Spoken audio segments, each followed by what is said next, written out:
여자가 사귀입니다. 보통 약세 산 것으로 연결되는 확률이 높지는 않는 겁니다. 대학생이나 직장생활 하면서 사귀는 사람들은 결혼으로 연결될 확률이 높습니다. 그런데 다 그런 건 아니지만 보통 종종 결혼을 하고 나면 이런 말을 듣곤 합니다. 당신 결혼 전에는 안 그랬는데 저 사람 결혼 나서 변했다. 그런데 그런 겁니다. 원래 그런 사람이었습니다. 결혼해 보신 분들은 아시죠? 원래 그런 사람인데 그 교제하는 기간 동안 안 보인 것 뿐입니다.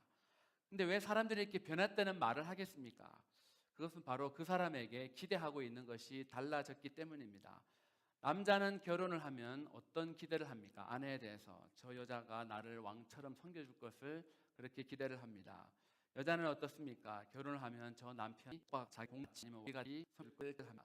그 기대가 어긋나게 될 때 당신 결혼하더니 변했다라는 그런 소리를 하게 됩니다. 유타에 봄이 왔습니다. 아침에 일어났는데 저희 막내가 이야기합니다. This is spring. 봄인데 왜 눈이 왔냐는 겁니다. 봄이라고 학교에 가서도 이야기도 하고 이야기를 하는데 봄에 대한 기대가 있는데 지금 눈은 겨울에만 오는 것으로 생각하는데 그 아이의 눈에는 지금 봄인데 눈이 오면 안 된다. 봄은 날이가 또 같이 남아 다시 새 싹을 틔웁니다. 전형적인 봄날의 모습입니다. 그런데 저희도 유타에 사는 사람들 이 4월 달에 90도, 100도 여름 날씨를 기대하는 사람은 아무도 없습니다.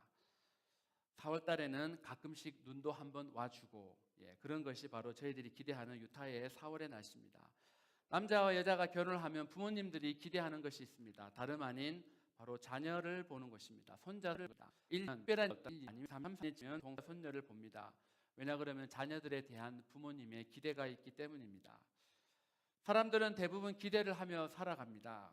저는 어렸을 때 이런 노래를 들은 적이 있습니다. 쨍하고 해 뜰 날 내가 온단다.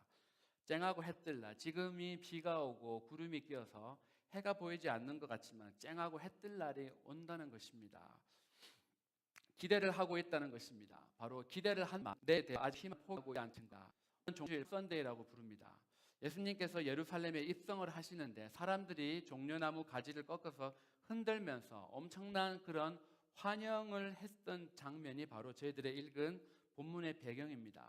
제목을 뭘로 할까 고민하다가 기대라고 붙여보았습니다. 왜냐 그러면 21장을 쭉 앞뒤로 읽어보는데 이스라엘 백성들이 예수님을 맞이했을 때 그 자세에서 그 예수님께서 보았기 때문입니다. 오늘은 4km 보고 12는 표현이 나옵니다.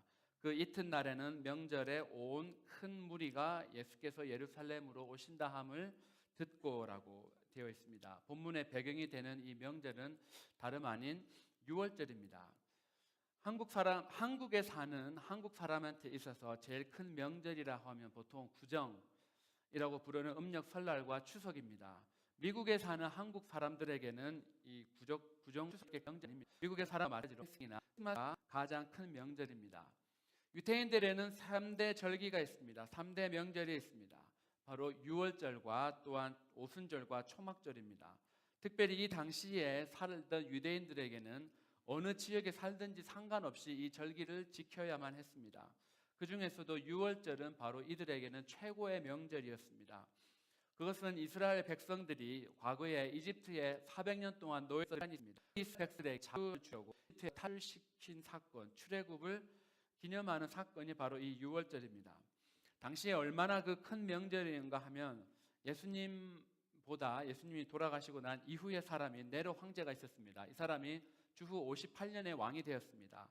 그때 58년부터 한 몇 년간 왕이 되었는데 그때의 네로가 황제일 때 270만 명이나 되는 사람이 유월절을 지켰다는 그런 기록이 있습니다. 그러면 그보다 200이니까 또한 저 2만 사람이 기록하러 갑니다. 저희들이 살고 있는 유타주의 총 인구가 보통 한 300만 명으로 지금 인구 센서스에 기준합니다. 그리고 메트로 솔렉에서 저 프로보까지 이 큰 메트로 솔렉을 한 100만 조금 넘는 사람으로 봅니다. 그러면 이 메트로 솔렉의 2배나 되는 사람들이 그 유월절을 지키기 위해서 예루살렘으로 갔습니다. 얼마나 많은 사람들이 모였는지 짐작을 할 수 있습니다. 많은 사람들이 모였는데 거기에서 베트게시 동차입니다. 도착해서 제 2명을 마을로 보냅니다. 마을로 보내서 나귀와 나귀 새끼를 보거든 그것을 가지고 오라고 이야기하셨습니다. 왕으로 들어가시려면 멋진 말을 타고 가셔야 되는데 왜 굳이 이런 나귀를 타고 들어가셔야 됩니까? 그 이유는 스가랴서 9장 9절에 나오는 말씀 때문이었습니다. 시온에 따라 크게 기뻐할지어다. 예루살렘에 따라 즐거이 부를지어다. 왕이 이기만이 그는 공의며 부패며 겸하여 나귀를 타나니 나귀의 작은 것 곧 나귀 새끼니라라고 말씀하셨습니다. 예수님이 굳이 나귀를 타셔야 되는 이유는 다른 이유가 아니라 바로 성경에 그렇게 기록이 되어 있었고 그 예언을 완성하기 위해서입니다. 성경에 나온 내용을 예수님께서 완성시키기 위해서 약속한 대로 지키기 위해서 나귀를 타신 것뿐이었습니다. 또한 나귀를 타시는 이유는 이 나귀는 이 나귀라는 주인이 밖에 유해한 그런 무리입니다. 자기 주인에게만 철저히 순종하는 그런 짐승이 바로 나귀입니다. 그래서 이사야서 1장 3절에 보시면 소는 그 임자를 알고 나귀는 주인의 구유를 알건만은 이스라엘은 알지 못하고 나의 백성은 깨닫지 못한도다라고 말씀하셨습니다. 나귀는 주인의 구유를 안다고 했습니다. 왜냐 그러면 그 주인이 주는 구유에서만 그는 자기가 음식을 먹기 때문입니다. 이스라엘 기다린 메시아는 다른 순종이었고 겸손한 왕을 그들이 기대를 했습니다. 특별히 이들이 겸손과 순종을 아주 중요하게 생각하게 된 이유가 있습니다. 그것은 옛날에 바벨론에게 멸망당하고 포로로 잡혀갔던 그런 경험이 있기 때문입니다. 바벨론의 포로로 잡혀갔던 이스라엘 사람들은 자신들이 하나님 앞에 교만해서 우상을 섬기는 바람에 하나님께서 징계하시고 또한 예루살렘을 완벽하고 선을 피해는 걸러냈습니다. 그래서 다시는 왕을 섬기지 않겠다고 결심을 하고 포로 생활이 끝나고 다시 예루살렘에 돌아가게 되었을 때는 그 새로운 왕은 무조건 겸손하고 하나님께 철저하게 순종하는 사람이 왕이 되어야 된다고 생각을 했기 때문입니다. 이스라엘 새로운 왕, 이스라엘의 메시아의 모습은 겸손과 순종이 있어야 된다고 그들이 생각하게 되었습니다. 그래서 예수님이 당신을 설명하실 때 마태복음 11장 29절 마음이고 겸손이 내게오라 하셨습니다. 굳이 다른 캐릭터도 많지만 겸손을 집어넣으신 이유는 바로 이런 역사적인 사건이 있었기 때문입니다. 이런저런 여러 가지 이유로 해서 이스라엘 사람들은 자신들이 기대하고 있던 그런 왕의 모습을 가지고 있었습니다. 근데 그 성경에서 말하는 그 왕이 나타났다고 생각했습니다. 다름 아닌 바로 예수님입니다. 그럴 수밖에 없는 것이 이 예수님이 지난 3년 동안 이런 inim을 모르지 않는 오히려 이스라엘에서 예수님이 엄청난 기적들을 많이 행하십니다. 귀신도 쫓아내십니다. 병든 사람을 고쳐줍니다. 그것도 한두 명이 아니라 셀 수도 없는 많은 사람들의 병을 고쳐주십니다. 또한 당시에는 고칠 수 없는 불치병 또한 많이 고쳐주셨습니다. 죽은 사람도 살리십니다. 백부장의 하인을 고칠 때는 그냥 가까이에서 기도도 하시지 않고 아예 근처에 가지도 않고 멀리서 말씀만으로도 무료로 그적도 주시고 풍라지도 마탄마로 그 폭풍을 잠잠케 하십니다. 5,000명이나 넘는 남자들이 먹고 남을 만큼의 그런 많은 음식을 베푸셨는데 그것도 어린아이의 도시락에 들어있던 떡 5개와 물고기 2마리로 사용해서 그런 많은 사람들을 먹이셨습니다. 그런 능력을 가지신 분이 당신 스스로 나는 겸손하다 하니 이분이야말로 우리가 기도하다라고 했다. 이분이 사람 모는 이 6월절에 예루살렘에 오신다고 하니까 이때다라고 생각했습니다. 그러니까 그들의 기대가 얼마나 컸겠습니까? 그래서 사람들이 기대하는 대로 예수님이 이제 예루살렘에 들어왔습니다. 들어오는 입구에 있습니다. 사람들이 겉옷을 벗어서 길에 펴니다. 또 어떤 사람들은 그 팜트리 그런 나무 가지를 길에 펴니다. 저희들이 생각할 때 이 겉옷을 길에 폈다는 것은 그냥 자켓 벗어 이런 것 같습니다. 그런데 이 당시 사람 입던 겉옷에는 장식품 같이 겉옷 끝에 실을 꼬아서 만든 그런 장식품이 있었습니다. 옷에 단 술이라고 이야기를 합니다. 그들이 그 옷에 그런 장식품을 붙이는 이유가 있습니다. 바로 나는 하나님의 사람이고 나는 신앙 고백을 하는 사람이고 하나님께서 지키라 하시 613개의 계명을 지키는 그런 사람이다. 나는 하나님과 그런 약속을 한 사람이다 라는 그런 고백이 있습니다. 너무나 소중하게 고백이 그런 것을 평상시에 이렇게 길 위에 편다. 그리고 그 위에 뭐가 지나가게 한다. 말도 안 되는 것이었습니다. 그런데 지금은 사람들이 왜 이런 행동을 하겠습니까? 그것은 다름 아닌 자기들이 기대하면서 기다렸던 그 메시아가 왔다고 생각했기 때문입니다. 이때가 유월절 기간인데 사람들이 유월절 기간 동안은 또 특별히 부르는 그런 찬양이 있습니다. 할례라고 해서 표절시 108편 25절 나온 구절이 제일 유명한 구절입니다. 여호와여 구하옵나니 이제 구원하소서. 여호와여 우리가 구하옵나니 이제 형통케 하소서. 우리를 구원하소서. Save us. 이 말의 뜻이 바로 이 사람들이 말한 호산나라는 그런 단어의 뜻입니다. 사람들이 호산나라고 했던 이유가 바로 우리를 구원해 주십시오라는 그런 신앙의 고백의 표현이었습니다. 한국말로 옮겨 적으냐라고 되어 있는데 원은 호시아라는 그런 표현입니다. 성경에 또 호세아라는 사람이 있습니다. 이 호세아라는 사람도 보면 히읗, 시읒, 이응이 나옵니다. 호시아나라도 히읗, 시읒, 이응이 나옵니다. 여호수아도 히읗, 시읒, 이응이 나옵니다. 이 세 가지 다 뜻이 바로 구원이라는 뜻입니다. 다 같은 뜻을 담고 있습니다. 호산나라고 소리를 치는 것은 우리를 구원해 주십시오라는 그런 기대를 안고 이 사람들이 지금 예수님 앞에서 큰 소리를 이 사람이 우리 구원해 주시겠다. 긍정시켰지만 이 시대는 로마의 식민지였습니다. 로마에서 파송한 총독이 지금 그 땅을 다스리고 있던 시대였습니다. 한국도 일제강점기 시대를 겪었습니다. 동일한 것을 저희들 부모님 세대는 알고 있습니다.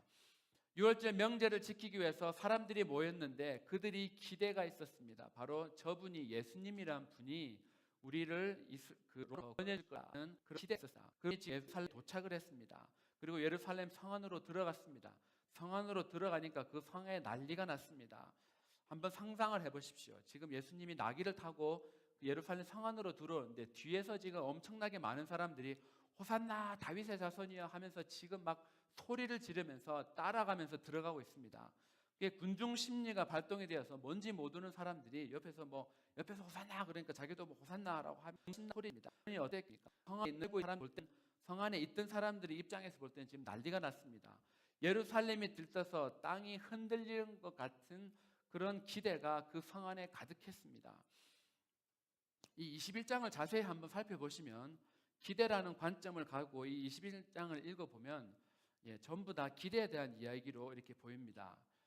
저희들이 읽지는 않았지만 12절을 보시면 예수님이 성전에 들어갑니다. 성전에 들어가셨는데 성전에 여러분 교회에 어떤 각 들어옵니까? 교회 일반의 목을 갖고 들어옵니다. 근데 예수님이 지금 성전에 들어가셨는데 이게 지금 플리마켓인지 모를 정도로 너무나 지금 돛대이 시장 같은 모습이 예수님께서 보셨습니다. 성전 안에서 유월절은 가장 장사가 잘 되는 날입니다. 그런 시기입니다. 그러니까 어떻겠습니까? 지금 막 너무나 바쁩니다. 성전의 기능에 대한 그런 기대를 저버리고 사람들이 지금 돈을 주고받고 하는데 밥집에 들어가서 콩을 다 집어버렸다. 그것을 장사고의 사람 기대했습니까? 이 1년에 단 3번 있는 이 엄청난 그런 명절인데 그때 돈을 제일 많이 벌어야 됩니다. 예수님의 기대는 평상시보다 더 많은 사람들이 오셨는데 많이 왔는데 그러면 더 많은 사람이 와서 지금 기도를 해야 되는데 예수님의 기대와는 달리 지금 다른 사람들의 기대가 그 장사꾼의 기대가 더 많이 있는 것을 보게 되었습니다. 14절에는 맹인과 저들이 옵니다. 그들의 형제가 같습니까?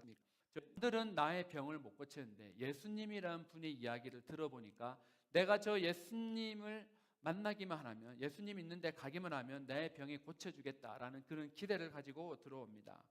15절을 한번 보십시오. 15절을 보면 대제사장들과 서기관들이 예수님이 하시는 이상한 행동을 봅니다. 또 소리 질러 호산나 다윗의 자손이여 라고 말하는 어린아이들을 보고 화를 냈다고 대제사장들이 화를 냈다고 설명합니다. 사람들 화를 내죠. 부모님이 자녀들을 보고 왜 화를 냅니까?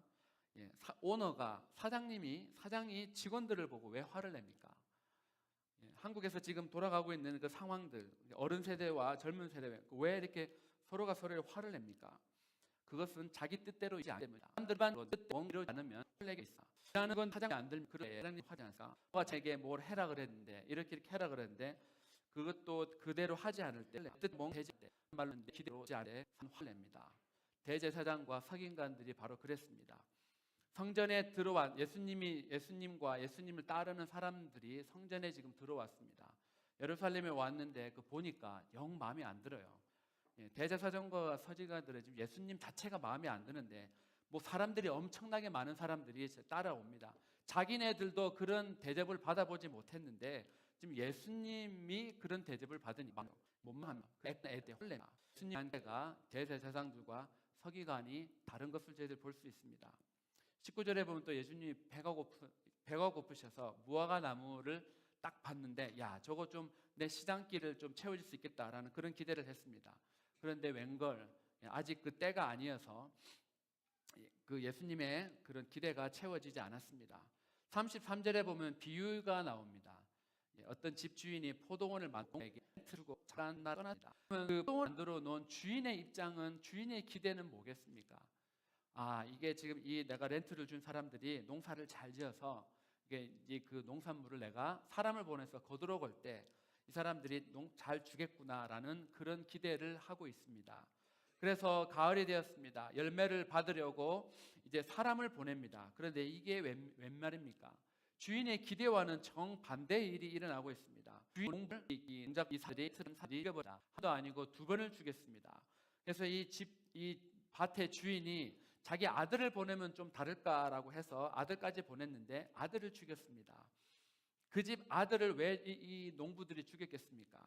이들의 기대가 있습니다. 38절에 보면 이 아들이 상속자니까 그를 죽이고 그 아들의 유산을 우리가 차지하자라고 했습니다. 이들이 가지고 있던 기대는 저 아들을 죽여버리면 내가 이 주인이 따랐으니 이 포도밭이 차내될 거라는 그런 기대를 가지고 죽였던 것입니다. 21장을 통해서 보면 전체적으로 보면 서로가 서로에게 대한 기대가 다른 것을 보여줍니다. 제가 이제 몇 가지 하면 질문을 하겠습니다. 속으로 대답하시고 이번 주간 내내 한번 생각해 보시기 바랍니다. 저한테 대한 질문이기도 합니다. 요즘 우리 성도님들은 어떤 기대를 가지고 살아가십니까? 교회에 나오실 때 어떤 기대를 가지고 예수님 찬양을 하면서 어떤 기대를 가지고 있고 앞으로 어떤 기대를 가지고 살아가기를 원합니까? 예수님에 대해서는 어떤 기대를 가지고 계십니까? 여러 가지 대답이 나올 수 있습니다. 사람마다 각자 처한 환경이 다르고 또 예수님에 대한 이해 정도가 다르고 인생을 바라보는 그런 가치관이 다릅니다. 교회에 대한 이해의 폭도 다릅니다. 환경이 다 다르지만 저희 모두는 우리의 기대가 나의 기대가 이루어진다는 생각으로 살아갑니다. 교회 와서도 그렇고 공부를 할 때도 그렇고 직장 생활이나 비즈니스도 그렇습니다. 그런데 만일 하나 내 기대가 이루어지지 않으면 여러분들은 어떤 행동을 하실 겁니까? 지금 사람들이 호산나 하고 외치지만 예수님은 아셨습니다. 이 호산나 하고 외치는 사람들이 며칠 뒤에 crucify him, 저 예수를 십자가에 못 박으라고 죽여라라고 하는 똑같은 목소리가 바로 호산나고 그들은 목소리였다. 예수님이 미리 보겠습니다. 이렇게 가슴이 아프고 비극적인 일이 왜 일어나겠습니까? 그것은 서로에 대한 기대가 달랐기 때문입니다. 사람들이 가지고 있었던 예수님에 대한 기대는 왕으로서 오셔서 그런 엄청난 능력을 가지고 로마의 식민지로부터 이스라엘을 해방시키는 것이었습니다. 능력이 있어 보였고 또 예수님의 3년을 통해서 증명을 하셨습니다. 저 정도라면 저 정도 능력을 갖고 있는 분이라는 것이다. 그런 시간이 지났으니까 그냥 시간에 돌아가시는 아무런 능력도 없는 것을 봅니다. 자기네들의 기대대로 이루어지지 않을 것 같으니까 이제 실망을 해버립니다. 실망은 시간이 지나면 어떤 감정으로 변하겠습니까? 미움으로 바뀌어버립니다. 실망은 시간이 지나면 미움으로 바뀌고 결국엔 예수님이 그 미움을 통해서 예수를 죽이라고 이야기합니다. 그 말은 예수가 내 마음에 안 들었고 예수님이 내 기대를 안 채워줬다는 말입니다. 그 말은 제자까지 그 어머니도 예수님이 날아올 때 한 사람은 우편에 한 사람은 외편에 그냥 예수님이 가지고 있던 기대와 이들이 예수님을 따르는 사람들의 제자들까지의 그 기대를 영 다른 것을 저희들 봅니다. 이런 상황이 2000년 전에 성경에서만 일어났던 그런 이야기겠습니까? 이 상황은 오늘날 이 시대를 살아가는 저의 모습이기도 하고 바로 여러분들의 모습이기도 합니다. 교회에 나오고 나름대로 헌도 열심히 냅니다. 그런 내 대처나 내가 생각했던 대로 이루어지지 않을 때 언제든지 교회도 신앙도 던져버릴 수 가능성이 있는 사람들이 바로 저와 여러분들입니다.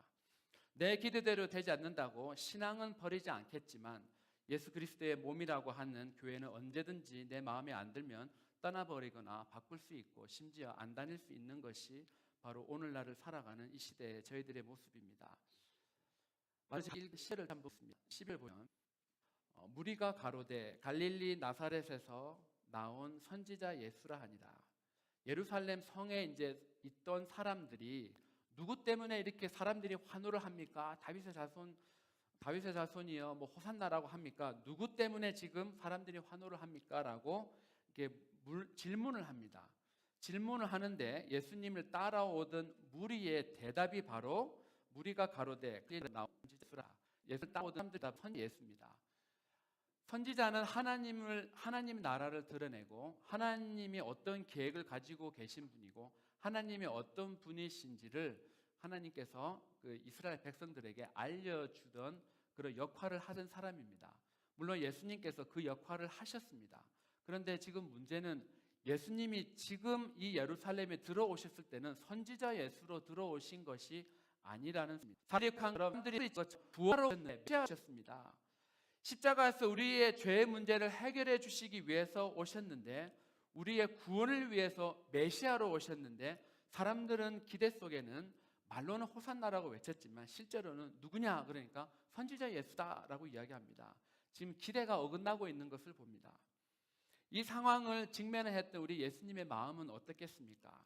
사람들이 호산나 했고 뭐 다윗의 자손이라고 그 소리를 다시는 소리였는데 얼마나 예수님이 그 소리가 허무한 소리로 들렸고 얼마나 진정성 없는 그런 외침으로 들렸겠습니까?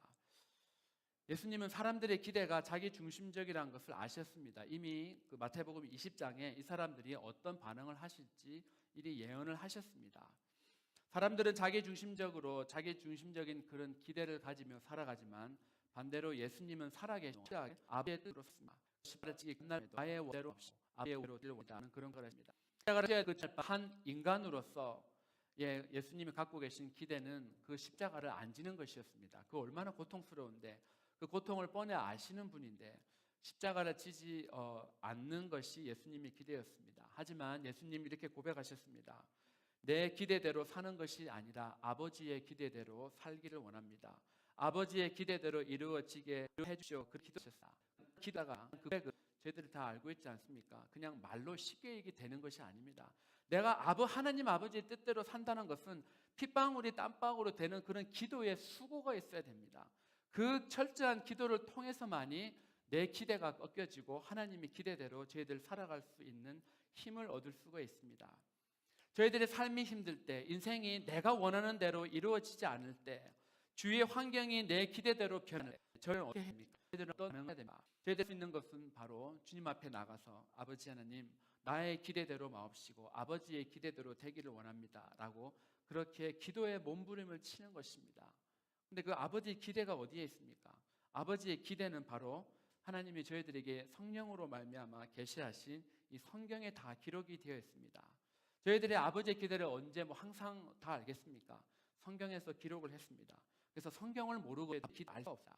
저와는 우리의 교회를 살 때 기대 가지고 살아야 합니다. 왜냐 그러면 내일에 대한 기대를 좀 더 나아질 것이란 기대를 가지고 사는 사람은 그렇지 않은 사람보다 더 열심히 살고 더 최선을 다해서 살아갑니다.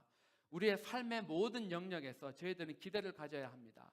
그런데 그 기대는 무엇에 근거한 기대여야 합니까? 그것은 성경에 나와 있는 하나님의 뜻에 합당한 기대이어야 한다는 것입니다. 하나님의 뜻에 합당한 기대는 저희 그 힘상하다 해도 지금 한 상황이 내 뜻대로 이루어지지 않는 그런 상황이 온다 할지라도 그 때를 이겨나갈 수 있는 힘을 주시는 것이 바로 하나님의 기대대로 사는 것입니다. 저희들의 삶에 우리들의 기대가 하나님의 기대에 이렇게 얼라인해서 매일매일의 삶의 성경을 통해서 이미 다 이루어 주신 그런 우리를 향하신 하나님의 기대를 발견하면서 살아가는 모두의 축입니다. 같이 한번 기도하겠습니다. 하나님